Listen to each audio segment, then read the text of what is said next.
El primer audio llegó a la oficina de Marcos una mañana cualquiera, sin remitente, sin asunto, sin explicación alguna.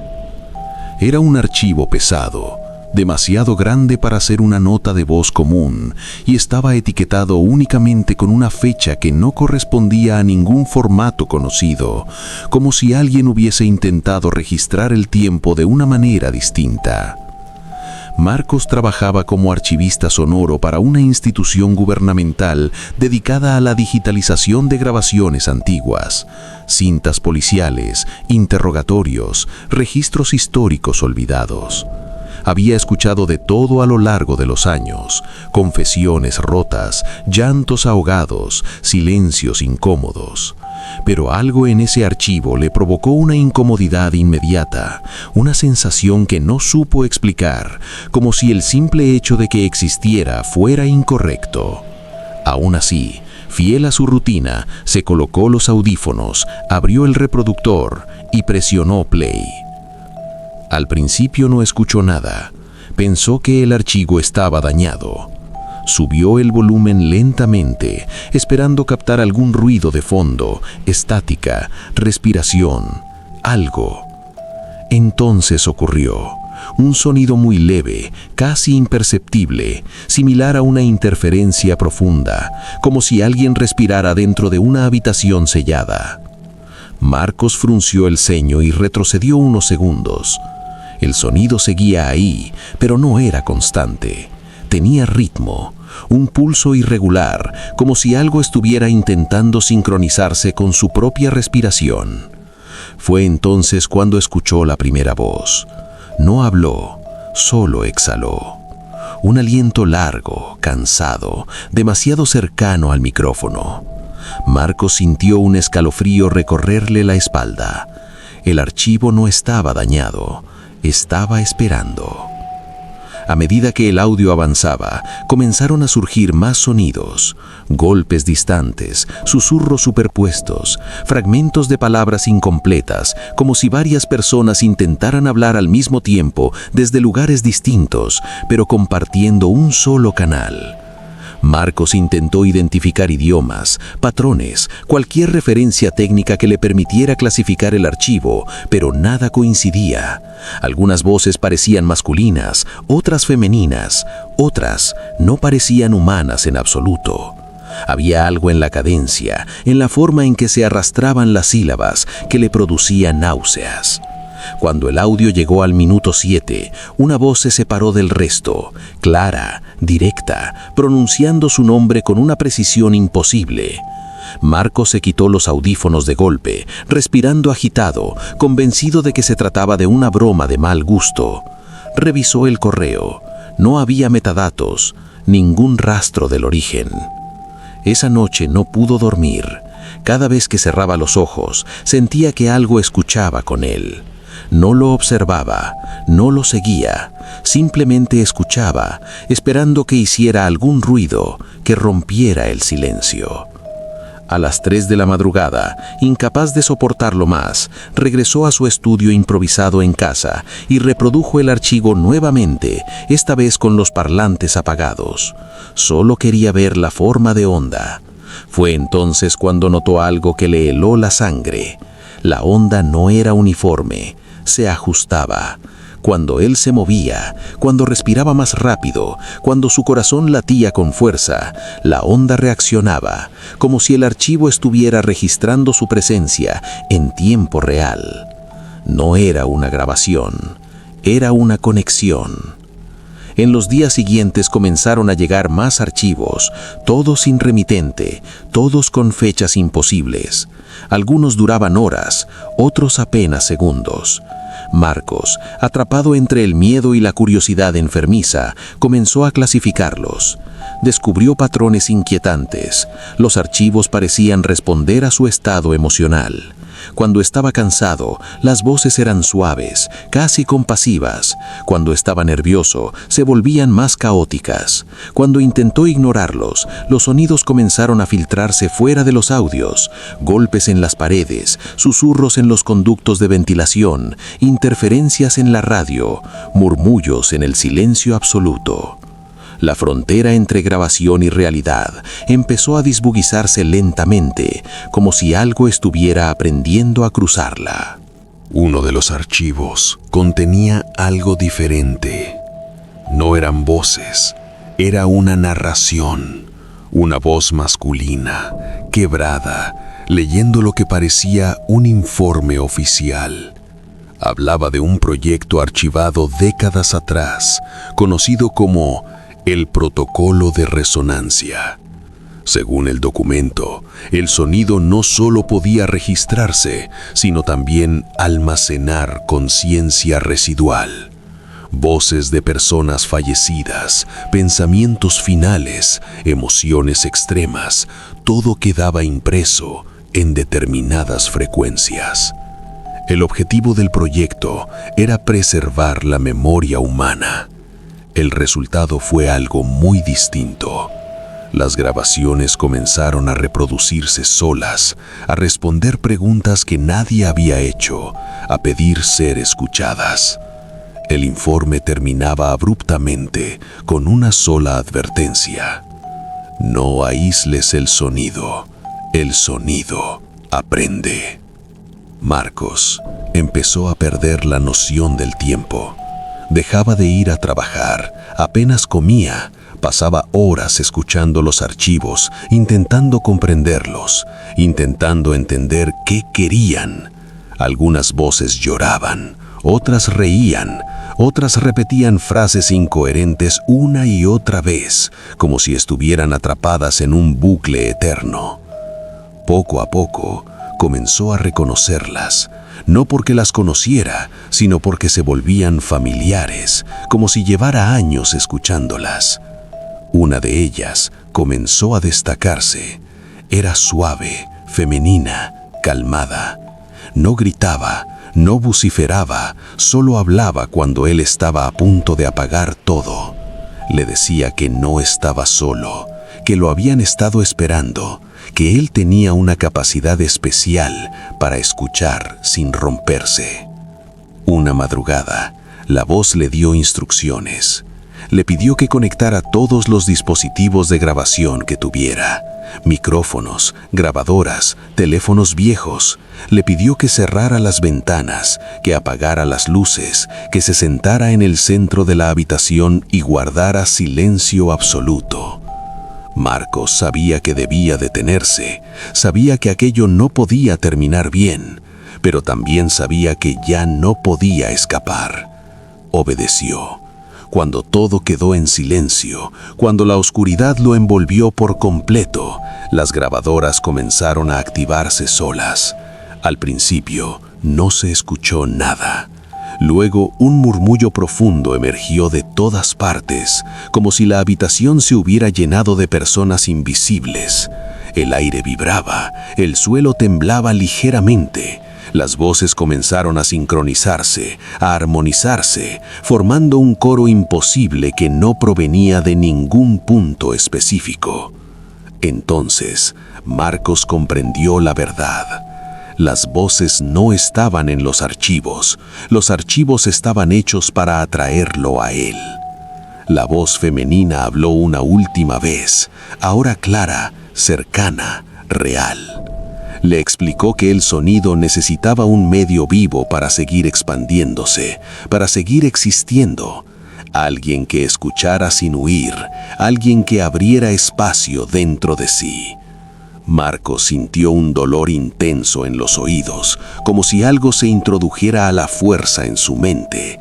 Recuerdos que no eran suyos comenzaron a inundarlo.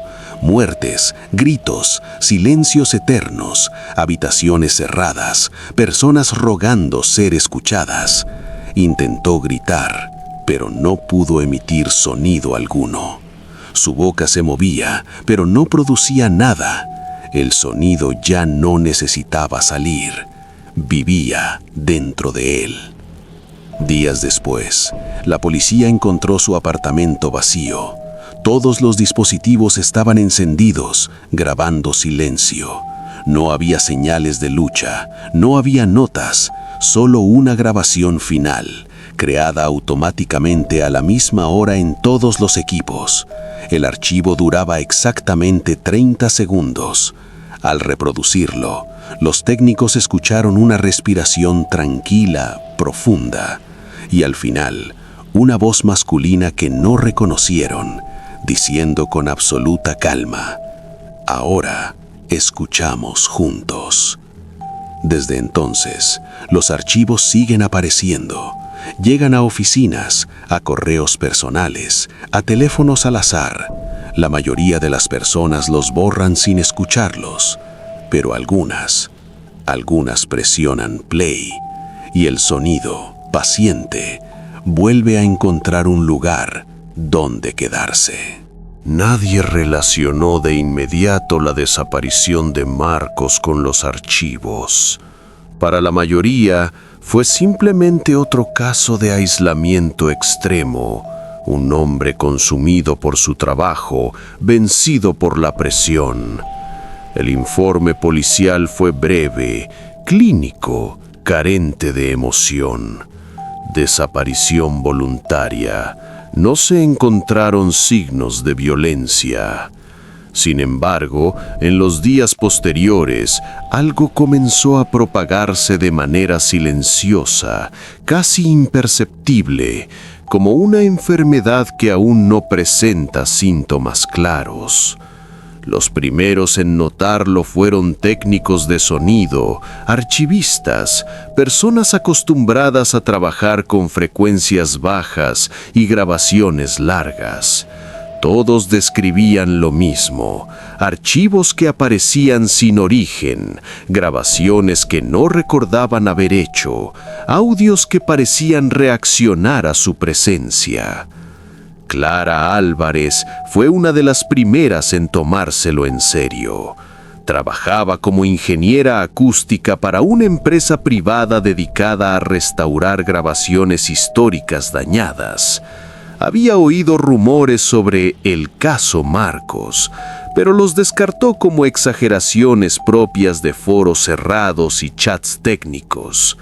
Hasta que, una noche, mientras analizaba una cinta magnética recuperada de un archivo militar, notó algo imposible. La grabación contenía capas que no estaban allí cuando la había digitalizado horas antes. Capas nuevas, sonidos que no coincidían con el espectro original, y debajo de todo, una frecuencia constante, profunda, que no pertenecía a ninguna fuente conocida. No era ruido, era presencia. Clara hizo lo que Marcos había hecho al inicio.